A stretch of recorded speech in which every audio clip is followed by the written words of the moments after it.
Ooh, I am live. Let me share this thing out since I am live. The old share button to the Twitters. Alright, let's see if I can share this to Facebook. Share it again. Share. Let's see. And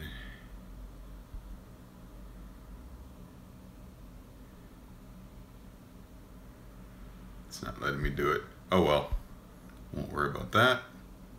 All right, I'm live. I actually got a couple people here. So how you doing? It's Thursday evening. It's 7 o'clock here in the Pacific.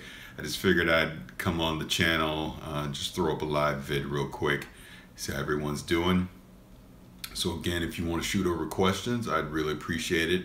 I'm actually kind of sad because I didn't go to Guardian Con this year, and I really should have gone to Guardian Con because I'm seeing all the tweets that are coming in, and it's making me sad because I wish I was there. I wish I was able to hang out with all those guys, and it was super amazing that they were able to raise, I believe it was 1.2 million already with charity streams, which just shows again the power of the community, man. It's amazing.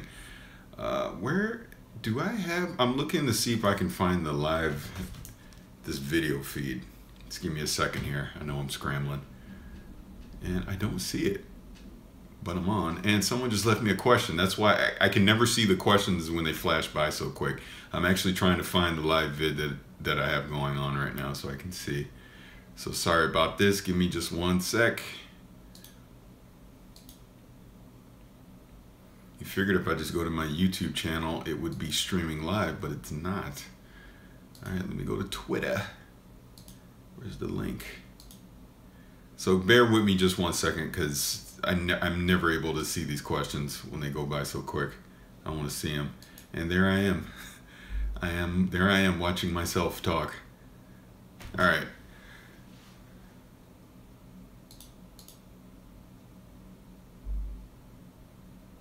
And now I don't see any questions. Gosh darn it. How did I do it before?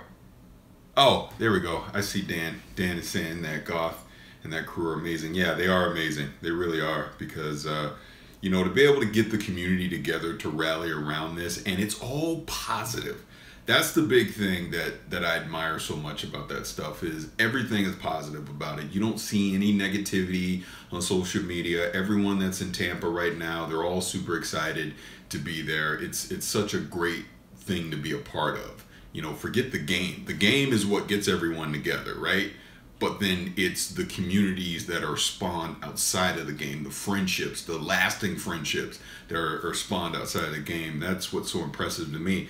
And the fact that I was able to go to that Destiny 2 reveal back in May, and they had, I think it was like 500 people there, but you had, I don't know, maybe like 100 or so actual media people, but then you had probably, you know, 300 to 350 just hardcore Destiny fans that were there, and to see how it was treated almost like it was a high school reunion, you know what I mean? Everyone was so excited to see each other, you know, hugging, high-fiving, the whole thing.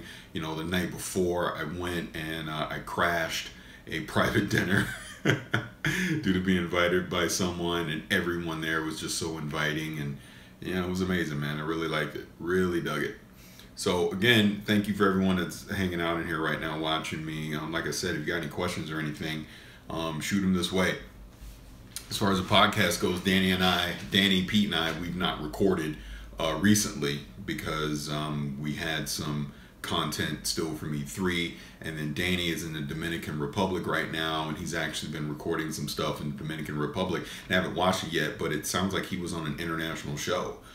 They interviewed him out of the Dominican Republic, so I'm sure we'll be posting that link soon. I'll have to check it out. Okay, let's see. And Mr. Carlos, hey, yeah, thank you, I appreciate that. You know, like, I don't know what I'm doing. I just like to come on here, and like I said, I'm trying to figure out this whole video thing, and hope it all works out well. Wait a minute, I don't look salty. Why would I look salty? I don't know what that means. Are you going to see Spider-Man Homecoming next week? Yes. Yes, I'm very excited to see Spider-Man Homecoming. I'm at that point right now of avoiding all spoilers because I don't want to know anything. I don't need to see reviews. I'm all in. So my son and I, we're gonna go probably to an early show Thursday evening. We'll go see Spider-Man Homecoming. So, you know, like I said, I guess Rotten Tomatoes, it was like at 96% or something like that. So it sounds like a lot of people are really enjoying it. So that's good. And what's going on, Alpha? You're here last time. Good, yeah. Yeah, definitely hype. Sorry, I'm going slightly off camera for just 1 second. I'm still here. But please keep leaving questions. I really appreciate it. Curious what everyone, because we're kind of in that weird mode right now with gaming because we're in the summer. You know, it's about to be July. So I'm curious what people are really anticipating. You know, whether these holiday titles coming up, you know, are you anticipating a Destiny 2 or Wolfenstein, you know, Assassin's Creed? Obviously, Mario Odyssey is going to be coming out. New Call of Duty's coming out. You know, then Forza 7's coming out. You know, there's going to be the new Uncharted that's coming out. There's going to be Horizon Zero Dawn DLC that's coming out. So Gran Turismo Sports coming out. There's a lot of games that we're going to start seeing come. Obviously, there's going to be a new Madden, NBA 2K18, all that stuff too. So I'm curious what people are anticipating that'll be coming out this holiday, because right now is the time to get your back catalog out of the way, just things that you've been sitting on. Obviously, the Steam summer sales going on right now, so there's some great deals that are happening with that too. So again, yeah, man, just keep leaving questions because I'm real curious what people are anticipating. And Mr. Carlos is saying, I'm going to start streaming pretty soon, and I just need my last piece before I build my PC. So, out of curiosity, what's the last piece? What are you looking to obtain for your PC? I'm curious. David's asked me what I think about Marvel vs. You know, honestly, I've not been paying a lot of attention to that. I know I've seen some things on social media, people complaining about certain characters not being there or whatever, but I've never been big into that franchise, so I've just being 100, I've not paid enough attention to really give an opinion on it. And Blaine is saying, is there going to be more cheating on the PC version of Destiny 2? I hope not.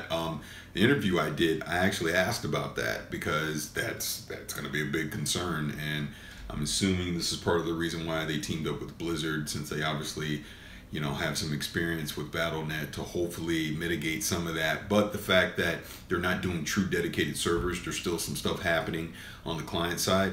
I mean, I'm concerned for it. If I were a betting man, I do believe there will be some cheating, at least early on. So we'll just have to wait and see. All right, and I am trying to log into my laptop really quick. So I need to check something. And let's see what we got here.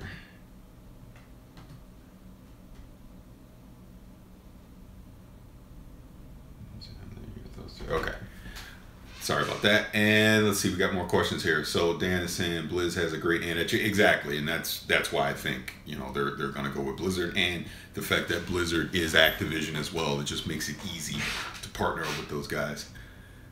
And Ray is asking me, you got hands-on time with Call of Duty and you back in the fold? Yeah, World War II was fun. It was a lot of fun playing that. Got to play some of the modes.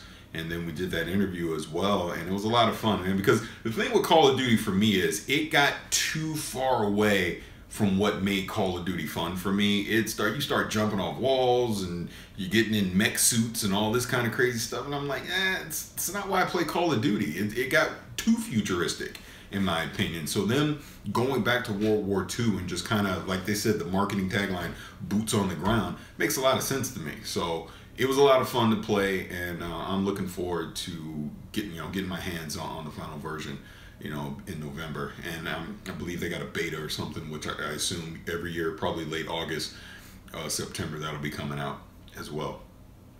Excuse me. And Blaine is saying, what do you think about the free Sega games on iOS? I think that's great. Why not?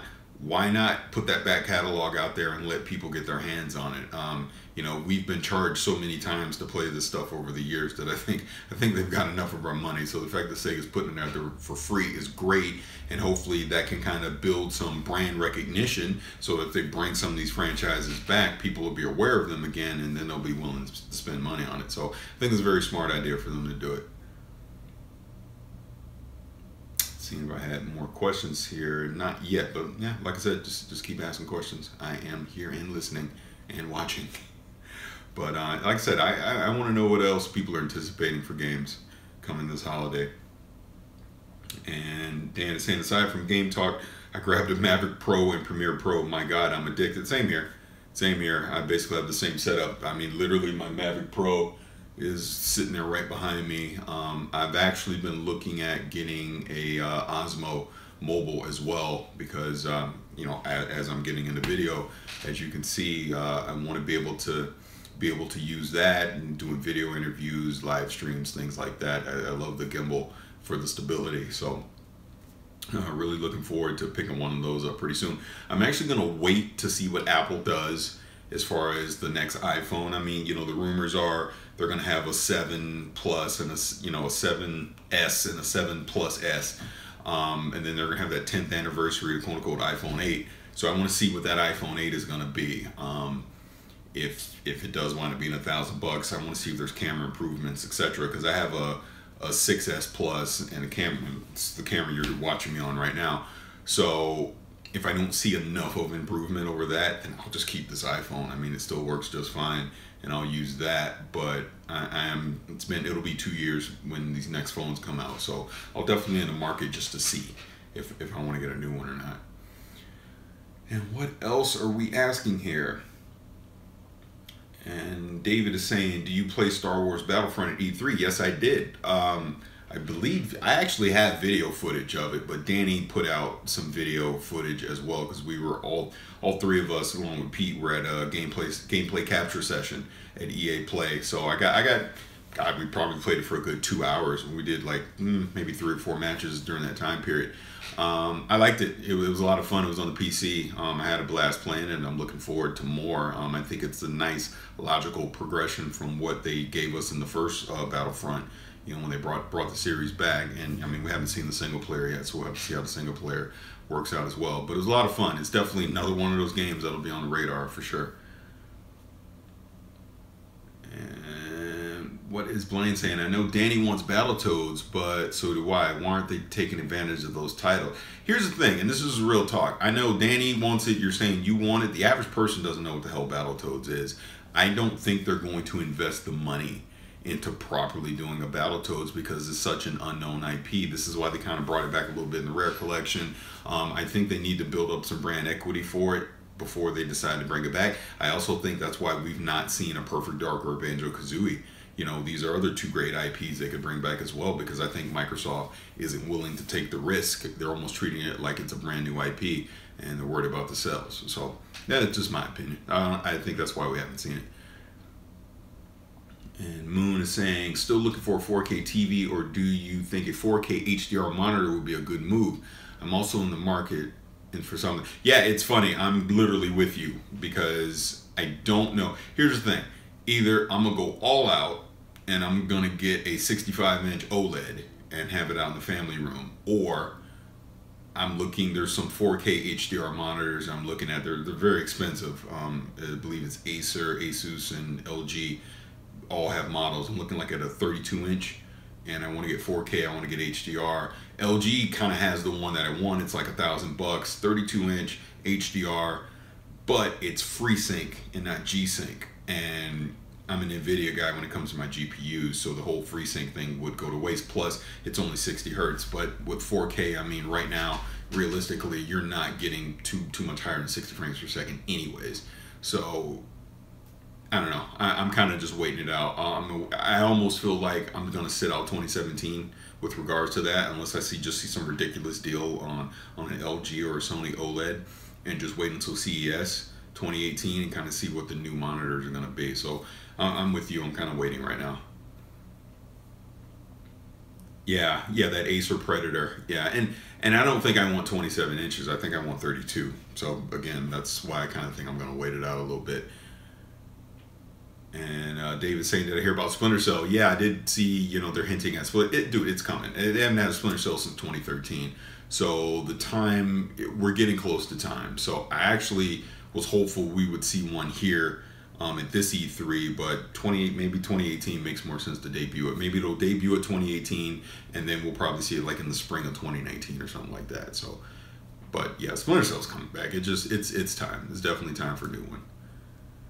And yeah, thank you for all these questions, guys. I really appreciate it. And my lighting's getting bad in here. Maybe I ought to turn on another light.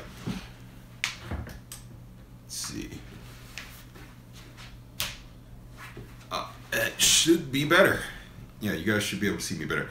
And Ray is saying, have I played Far Cry 5? Yes, I did. I played Far Cry 5 at E3. We were not allowed to do gameplay capture for it, so that's why I don't have a video up. But I did.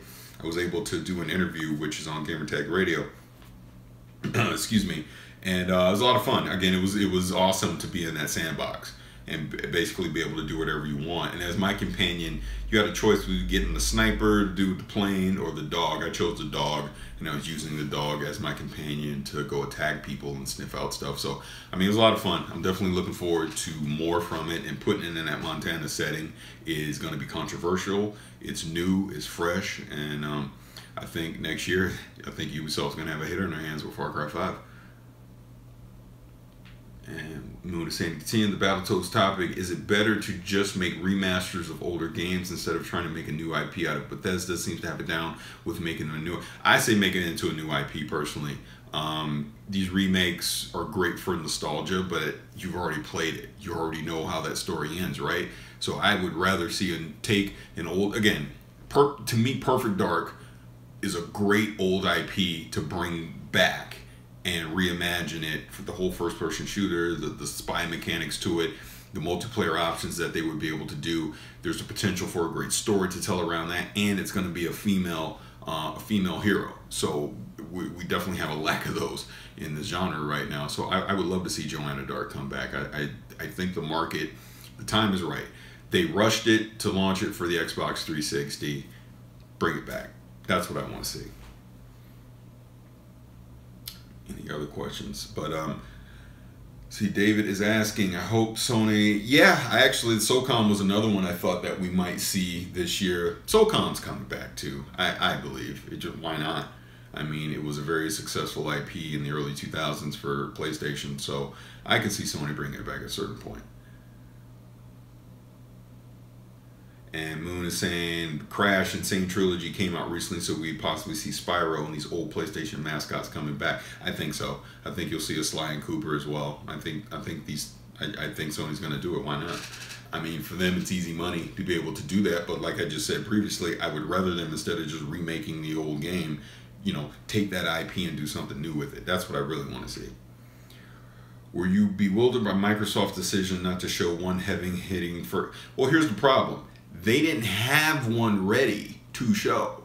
Anything they would have shown that was quote unquote heavy hitting, that was not called Halo or Gears of War, we probably don't see until 2019 at the earliest anyway. So I think they wanted to focus on things that we were going to see, in 2017 or early 2018 versus, oh, well, by the way, this is coming 2-3 years down the road. That's the problem Microsoft has right now, is a lot of the games that should have been filling the gaps right now for their exclusive content either got canceled or, like in the case of Crackdown, apparently didn't live up to the potential of what it was originally marketed as. So they're just in this weird spot right now. Look, they held off Halo because they didn't want to have to use Halo as the crutch. I think next E3, Halo 6, and then it'll be out holiday. I think they'll do a quick turnaround on Halo this time. They may even announce it early next spring to say, yep, Halo exists, show it off at E3, quick turnaround, get it out on holiday, and then that'll be the big IP, 4K, 60 frames per second, multiplayer, the whole shebang-a-bang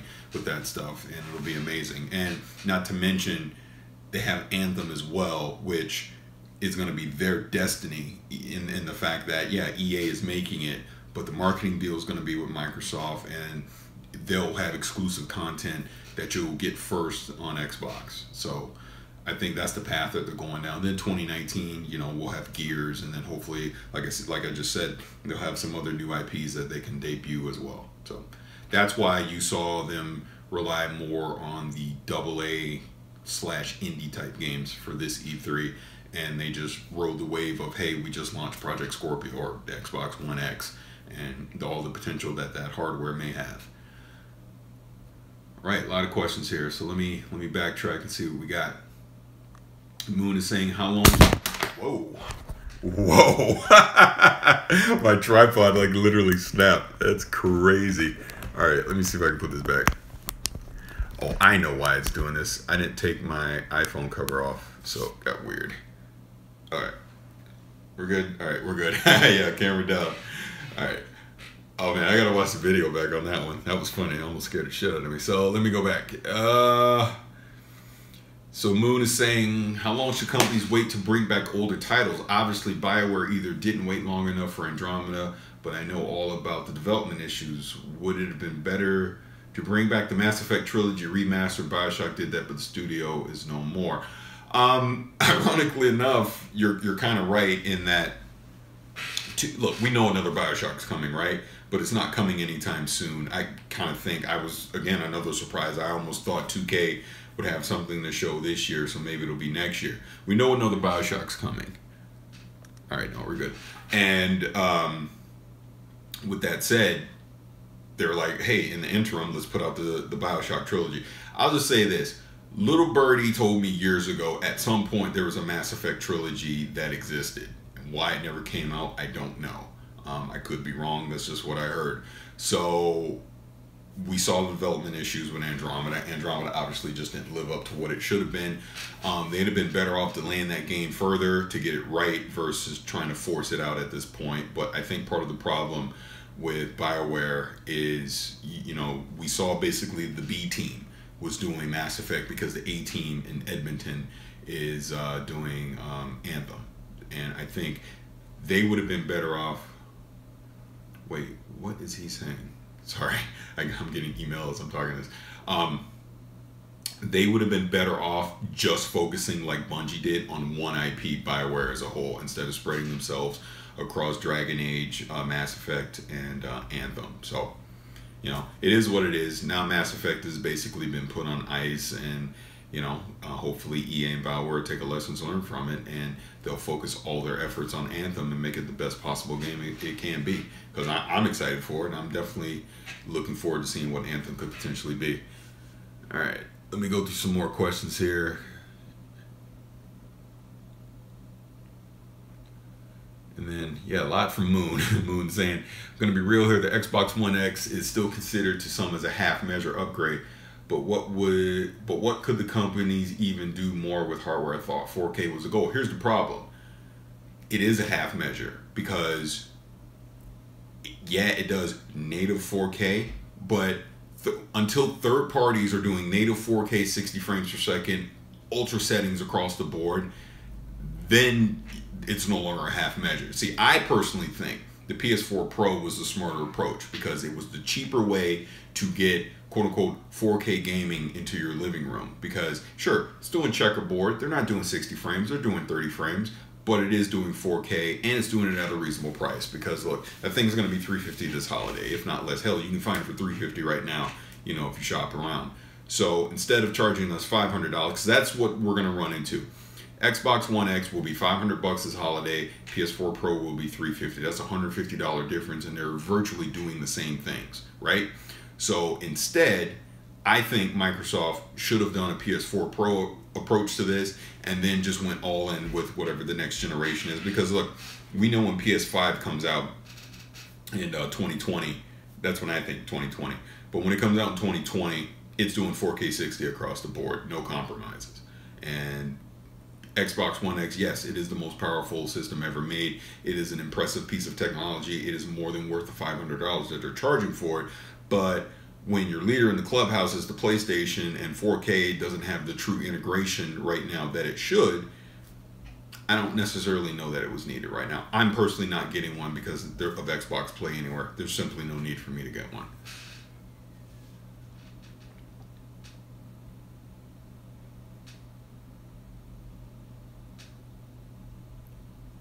Yeah, no word on the other Star Wars games. Yeah, sorry about that, Dan, with the headphone. Yeah, that thing like just literally snapped. I don't know what happened. Let's see, Anthem. Worried about the title of Division ruining a hype train for me. And man, see, the Division actually, that's actually a great lessons learned for BioWare, seeing the struggles that Ubisoft had with that. Because from what I understand, um, you know, the Division right now, they fix a lot of those problems, but everyone's moved, the community's moved on. They moved on to other things. So hopefully EA has seen that. You have EA Game Changers. They will get people in there to beta test the hell out of this thing. The smartest thing that EA and BioWare can do is utilize EA Game Changers. Go to the Destiny community. Get the top people from the Destiny community. Get them in there to play your game. Get their honest 100% feedback on what they like, what they don't like, and get them fixed. That's the challenge they have right now. So hopefully EA and BioWare are listening and they do that, because the best thing you can do is to let the community get hands-on with your product and give real-world feedback versus, just, well, the marketing research says the kids like this. No, get the kids in there and let them actually get their hands on the game and let you know what works and what does not. So hope that may be part of the reason why they delayed Anthem, since it was supposed to come in spring of 2018, and now it sounds like it's going to come closer to holiday. So we'll see. And JRALV is saying, you hit the gym, right? Yes, sir. Go to the gym all the time, 5 days a week. And what is Moonslide? If the One X is so powerful now, it'll have a hold of the 4K market when the third parties moves towards it before Sony even comes out with its PS5 version. Oh, isn't better Microsoft went all out? No. My whole point on that is this. Third parties are doing checkerboard on Xbox One X. It will be rare to see a native 4K 60 frames per second game from a third party developer. Hell, outside of racing games, I'll be shocked if Halo in its single player is doing 4K 60. To be perfectly frank with you, if it's not doing checkerboarding, that's my point. They're still doing checkerboarding, even on Xbox One X. So the thing that I'm saying is, does it even really matter if it's native or it's checkerboard? All I know is this: Horizon Zero Dawn looks freaking amazing in 4K HDR, and it does checkerboarding. So does it really matter that it doesn't do native? It's not doing 60 frames per second, and it probably wouldn't do 60 frames per second on the Xbox One X either. And that's kind of my point. So we're really going to have to wait until the next consoles before we can truly start saying native 4K 60 frames per second for single player and multiplayer at ultra settings. And until we get that, then we're making that next leap, to the console generation. So yeah, the Xbox One X is a half measure, and I'm not saying this is a hating thing either. So let's be clear on that, because if I did not have my PC, I would get an Xbox One X, but Microsoft made it so that I don't have to because of Xbox Play Anywhere. Hey, if you can afford it, get them all. That's how I look at it. But average consumer, my wife is not going to go pick up an Xbox One X. You know what she would go pick up? She's going to pick up an Xbox One S, because it's going to be $199, on Black Friday or something like that. Or she's going to pick up a PlayStation 4. The average consumer is not picking up the Pro or the Xbox One X, because 4K simply does not have the market penetration right now. You need to be one of the hardcore to be getting either one of those boxes right now. Obviously, if you guys are watching this, along with myself, we're the hardcore. And with that said, Xbox One X, you won't find one on store shelves this holiday, because all the hardcore people are going to run out and go get it day one. They just are. So from Microsoft's standpoint, putting that $500 does not hurt them this year, because they will have trouble keeping it on shelves. But what I'm thinking more of is going into next year, when you're expecting little Johnny to go pick one up and it's still $500. So hopefully by holiday 2018, when we got a Halo or an Anthem or something like that, they can get the price lower. That's kind of where I'm coming from on that, if all that makes sense. All right, let me go back through some of these questions. Yeah, and Ray saying this, I still say Microsoft dropped the ball on that you can't pre-order it. They lost some momentum just on that. It should have been, I walked out of the Galen Center and I'm hitting buy, pre-order on Amazon right then and there. You know, whatever happened, whatever, and I asked Albert Pinello this when we talked to him, but I think that was a big ball they dropped by not having it available for pre-order. And hell, here we are right now going to July and you still can't pre-order. But again, with all that said, when it does go for pre-order, gonna sell out like that. So at the end of the day, it doesn't really matter in the short term. I can't believe it. Jared said, what's a good diet for someone starting? If you want to comment, I know the convo is about gaming and love the pod.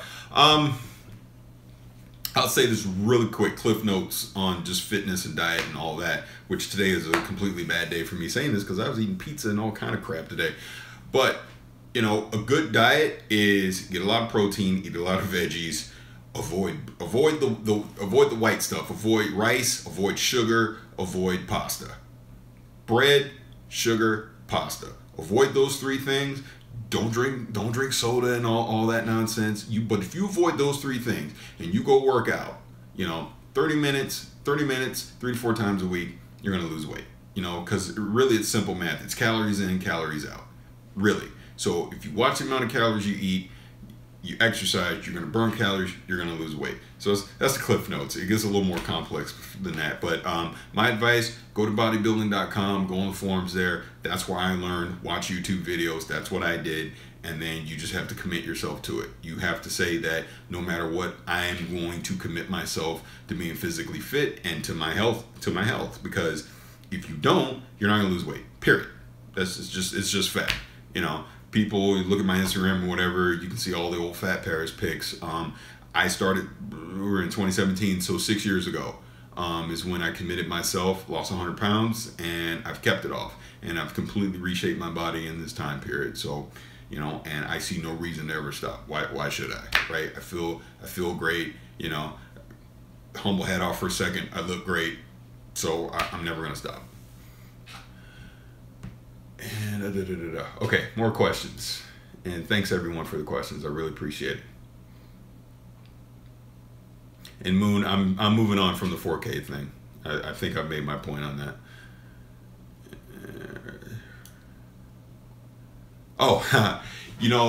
Durat. Yeah, he's saying, what's up, Paris? First time during your YouTube chat, trying to get over my social anxiety. Big ups to Two Big Topics. You know what? Two Big Topics will also be coming out tomorrow, and I kind of follow up on the whole social anxiety thing. And I talk about using E3 this year as a way to just finally just overcome the social anxiety that I have. Because it's, not to get too in-depth into it, because I talk about it a lot on the podcast, but, I've always had this fear of I bother people and I don't like to approach people because I feel like I'm going to bother them and all that. And I have this weird social anxiety when it comes to that stuff. So, and I know a lot of people don't believe that, when they get to know me, because once I know you, it's fine. But it's that initial thing that I have such a fear of. And I think it just comes down to fear of rejection. And what I'm finding is a lot of people suffer from this. It's not just me. And I really just told myself, F it, get over it. You just have to make yourself more approachable, start the conversations and go from there. And I really used this E3 as a way to get over that stuff. And I started approaching people and it was great. And even during E3, I was feeling it a few times. And every time what I would do is I would just say in my head, take a deep breath, I count to 5. All right, let's go do this. And I would just go do it.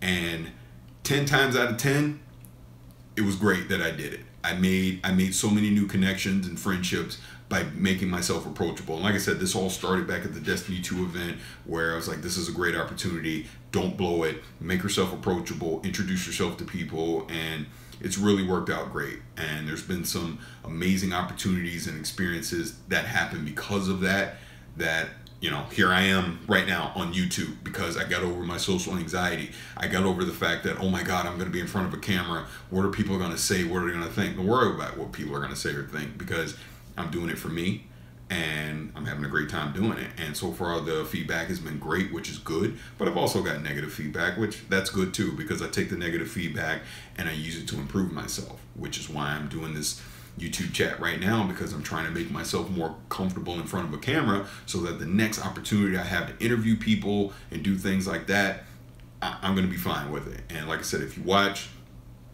the Destiny 2 interview I did at E3 about the PC version, where I sat down with the two guys from Bungie, did that on camera, and I was very happy with that, and that motivated me to, hey, let's keep this thing going, man. So I'm glad that just long-winded, but I'm glad that you're battling your social anxiety. I think it's something we all suffer from to some degree, and is you just have to realize we're all people, we all have our insecurities, and we just have to take a deep breath and just go for it. That's why I wish I was at Guardian Con right now, because I would love to be interacting with the Destiny community, and it sucks that I'm not there. So, all right, I talked long enough. Let's go to some more questions here.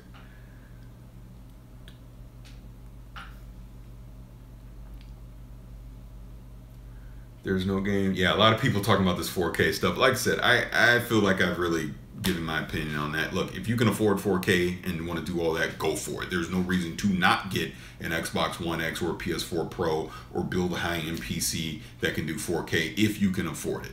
All I'm saying is the average consumer right now isn't going to invest in 4K. So it's still a little early days. And I think Sony had the smarter approach, because when PS5 comes out, next couple years, it's gonna do 4K, true 4K, 60 frames per second, ultra settings, and that truly will be the 4K experience, in my opinion. So, we'll see. And okay, yeah, I'm gonna skip some of these 4K stuff, but I appreciate all the questions, man. I really do. And Brian is saying, "What's up? What's going on, Brian?" Oh yeah, Durant. I remember talking to you over live years back during it, talking about games behind. Yeah, it was behind the middle school. I remember you were a kid, and you go behind the middle school, all your friends, and all y'all get together and be talking and stuff. Yeah, I remember that. That was fun. That was fun stuff back in the day, man. Okay, Moon saying, now he's talking Destiny. How seriously will Bungie take Destiny 2 since they backtracked hard on vanilla Destiny with the support? From what I know and the conversations that I've had, they're taking it very seriously. Yeah, I don't want to say too much from conversations I had, but they're taking it seriously. Trust me. I think we'll all be pleasantly surprised. Look, I have no insider information, like I played some stuff other than the videos that you've seen, but just having some conversations with some people at Bungie, they're definitely taking it seriously. It sounds like we're in for a very pleasant surprise when it comes to the size and the scope of activities for PvE stuff, which I think is great. Still not a fan of what they're doing with PvP. I get why they're doing it. I just think they should leave it up to the community to decide for the size of matches they want to do, and leave the 4v4 stuff strictly for ranked. But for non-ranked stuff, give us our other playlists, and I think we'd all be happy. And hold on, I'm going back up. Sorry. All right, Dave's saying, what do I think about the Get Down getting canceled? I'm glad it got canceled, because I thought season 1 was great, or the first half of season 1 was great. When they brought it back, and I know it was very expensive and there was all these production issues, but when they brought it back, it became more of a soap opera instead of telling the story of how hip hop was born in the 70s, which is why I tuned in the first place. So it ended, hey, well, it is what it is at this point, but if that was the direction they were going, I was going to stop watching. I felt like I just watched it towards the end just because I had no choice, and it started getting a little too silly for my taste, and it stopped being about hip-hop and started being more about the soap opera aspects, which is why I tuned in the first place, was for hip-hop. And Captain Graves saying, Paris, I'm glad you finally kicked off your YouTube channel. I've always felt you'd make some content on YouTube. Mad props to you, my friend. Oh, thank you. And like I said, it was just a thing of, tell the story again really quick. I got invited to a Destiny 2 event. I was able to capture footage, and I'm sitting on this capture footage, and I did that interview with Mark Noseworthy, and I'm like, I got to do something with this. I got to do something. I got to do something with video. So that's when I kind of just reached out on social media, got some tips, got Adobe Premiere, and I made that test video, and it blew up on Reddit, and I had other Destiny content creators pick up on it and link to it, and I was like, wow, maybe I'm on to something. Obviously, we went to E3. I got more capture footage and interviews, and that's kind of was the genesis of all of it, to say, you know what, let me go do the YouTube stuff. We still do Gamertag Radio, we still do the podcast, all that's great. Not going to stop doing that at all. But the YouTube thing, the video stuff, I mean, it's for me. It's my own personal passion project because it allows me creative freedom to do what I want to do, which is why I'm here on a Thursday night at 7:39 p.m. talking to you guys as I stare into my iPhone camera. So I appreciate that. Thank you. And a lot of questions. Thank you for this. And Bertrand, I believe that's how you say your name. You're saying, outside of Destiny, what is another big game looking forward to push your rig this year? Looking forward to the expansion of XCOM 2 myself. Maybe you can get Pete in on one of these live streams. The Pete thing, I don't know. That's up to Pete. I mean, we'll have to figure that out. Like I said, I'm just doing this because I want to do it. I'm not, forcing those guys to try and join me or anything. On the PC side, Wolfenstein. I mean, that's probably a big one for me that I'll play on PC this holiday. You said outside of Destiny, but I'll play Destiny 2 on PC as well. I don't, on PC specifically, I can't think of what else I'm going to play specifically on PC. I mean, Mario Odyssey obviously is going to be another big one. Like I mentioned, Call of Duty before, things like that. So, it's funny you bring up PC because I've been this close to getting a TI and I keep holding off. I'm thinking, I'm going to wait. I think I'm going to wait until the next NVIDIA card, and then I'm going to upgrade my GPU again. And then, like I said, if the TI is kind of quasi doing 4K 60 right now on a single card, the next card should be able to do it pretty easily. So that's what I'm looking forward to.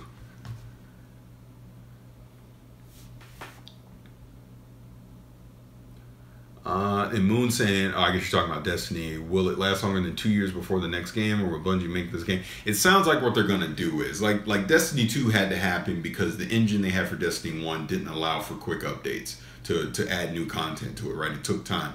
So it sounds like they streamlined this engine so they'll be able to get new content out more quickly, right? Which, again, you play the game, that's what you want.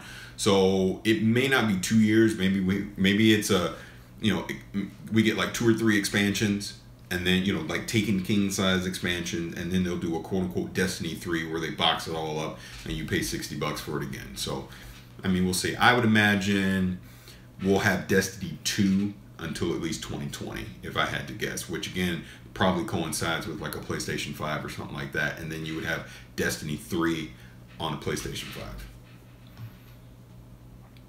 5. And Ralph's asking about Orange is the New Black. My wife and I, we've only watched the first episode so far, so we still got to get into it because that's something we watched together. So I've been watching House of Cards, actually. I'm about to finish up on that. And then I got to get into F is for Family. And then I've heard good things about Glow, so I think I'll start watching Glow. And I heard there's a Glow documentary on Netflix as well from the original stuff in the 80s. So I think I'll watch that first, and then I'll jump into Glow, the series they got on Netflix. Excuse me. And then Durat saying, what do you think is the better one to have, 4K or HDR? I say HDR because you can actually see it.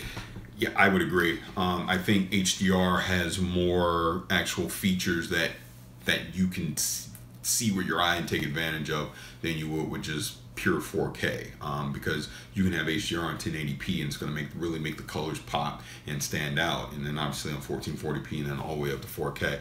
So yeah, I agree. I would go with HDR. And then David asking about Glow. Nope, haven't watched it yet. And all right, do you think Witcher 3 will get an HDR treatment for Xbox? Good question. I would say no. It sounds like they're going to update they're going to give it basically 4K assets. So we're going to see a patch on Xbox One X and for the PS4 Pro. But I think the game is what it is at this point. And honestly, dude, I'm telling you, you play that game on PC and Ultra, HDR in my head might explode. That's just how beautiful that game is already. I know I talk about that game all the time, but it's truly the best game made for this generation. It's truly the best open world RPG game ever made, in my opinion. And it's something I still play. I still go back and play that game because you can still go back and just take so many different paths with that game that it's amazing. And then you throw in the 2 expansions and it just gets even better. It really does. And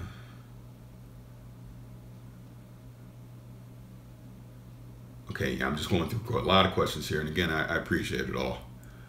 Spider-Man at E3 looked too good to what the final product. Do you think the game will actually be that good when it comes out? I feel like Yeah, hard to say. I don't know. I mean, I know we've had a lot of history with games that look one way at E3 and then they're dumbed down by the time we actually get them. So I'd put it at 50-50 right now, to be honest with you.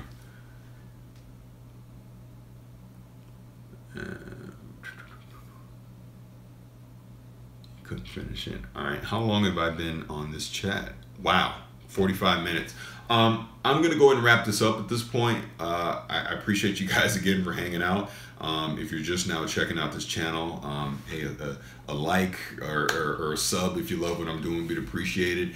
I really want to try and get this channel up to 1,000 subs because I just think that would be amazing. I mean, again, I'm a small fry in a big ocean when it comes to all this YouTube stuff.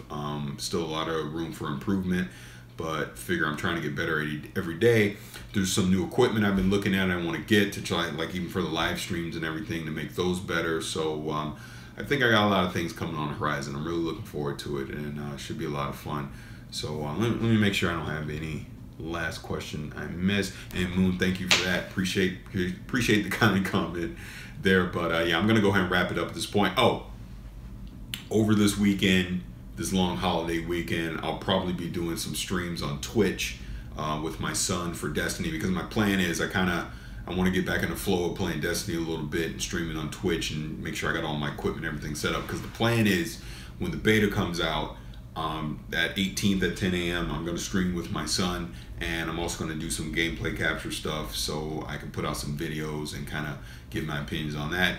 And I saw PUBG. Yes, I know I need to start playing more PUBG. Just been busy with work, but that's also something I plan on doing this weekend as well, and I'll probably stream that too, because hey, why not, right? So, all right, man, gotta go. But yeah, do it. I appreciate everyone hanging out here. This is a lot of fun. Again, you can follow me on Twitter at Vicious696, and obviously you can like or subscribe to this channel as well. I really appreciate you guys. We should be doing a new Gamertag Radio. I believe we'll be doing that new episodes next week. But again, follow us on social media. We'll have updates on all that stuff. So until then, peace out as I hit the finish button.